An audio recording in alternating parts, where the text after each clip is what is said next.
Мора да трчаме да го надоместиме загубеното време од 30 години во меѓусебните односи е пораката која денеска од Скопје ја испратија премиерите на Северна Македонија и на Грција Зоран Заев и Алексис Ципрас, посочувајќи дека договорот од Преспа е во полна сила и се исполнува. Тие повикаа да се смени наративот на омраза и поделби. Ципрас денеска даде целосна поддршка за членство на земјава во Европската унија. И двајцата премиери веруваат дека доколку во иднина и во двете земји дојдат на власт сегашните опозиции, дека тие нема да го чепкаат постигнатиот договор, кој според нив отвори нова историја меѓу двете земји на Балканот. Лидерот на опозицијата и покрај неговото противење се согласи и вети дека нема да поставува прашања за договорот во иднина. Јас не сум тука да критикувам или пак да се мешам во вашата внатрешна политика, но предпоставувам дека истото ќе се случи и применува и во Северна Македонија во врска со политичката власт. Во демократски држави диалогот и соочувањето, конфронтациите се две работи кои не се само прифатливи, туку и неопходни.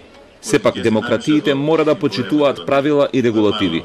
Македонскиот премиер пак рече дека никаде нема пракса на поништување на договори, особено договори со кои се исполнуваат желбите на граѓаните. Според него, негодувањето на опозициите во двете земји од политички причини.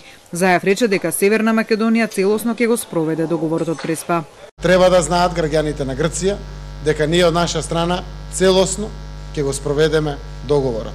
Тоа значи дека целосно двете страни ќе го спроведеме договорот, заради тоа што договорот носи само придобивки на двете страни. За исполнување на договорот Ципрас рече дека се формираат специфични институции, како комисијата меѓу двете министерства за надворешни работи, меѓу министерствата за финансии, но и комисијата за историските прашања, за кои Ципрас рече дека досега добро напредува. Во контекст на спроведувањето на Преспанскиот договор, тој како позитивен импулс смета дека би било обележувањето на античките споменици во Северна Македонија како дел од грчката античка историја.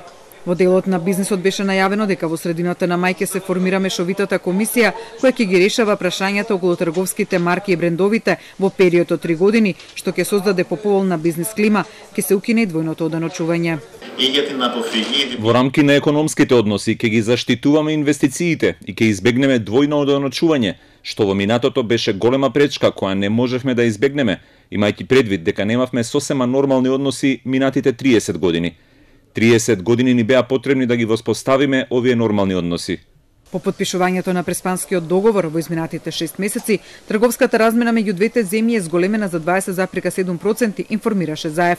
Првата официјална посета на грчки премиер на земјава беше искористена и да се одржи заедничка меѓувладина седница. Со Ципрас во земјава допатуваат 10 министри и заменици министри, а беа потпишани повеќе билатерални договори, меѓу кои за соработка на Министерствата за одбрана и соработка во цивилното воздухопловство. Ципрас и Заев најавија дека кога земјава ќе стане полноправна членка на НАТО, небото ќе го чуваат грчки воени авиони. Со Република Грција веќе се договара по пат на меморандум помеѓу двете министерства да Република Грција навистина го покрива нашето небо, обезбедувајќи ја сигурноста и стабилноста. Јас верувам дека тоа никој нема да го откаже, заради тоа што тоа е добро за сите. Тоа е добро за целиот регион, знаејќи ја капацитетноста на авијацијата на Република Грција да ова стане еден природен договор кој што нормално ќе биде само уште еден чекор на нашата соработка. Грчкиот премиер рече дека Грција ќе го штити небото на земјава без надомест и оти ниту една идна влада нема да може да го преиспитува тој договор, бидејќи е во полза на двете земји. Според него нема поголем надомест за една земја од стабилноста на соседите и на целиот регион.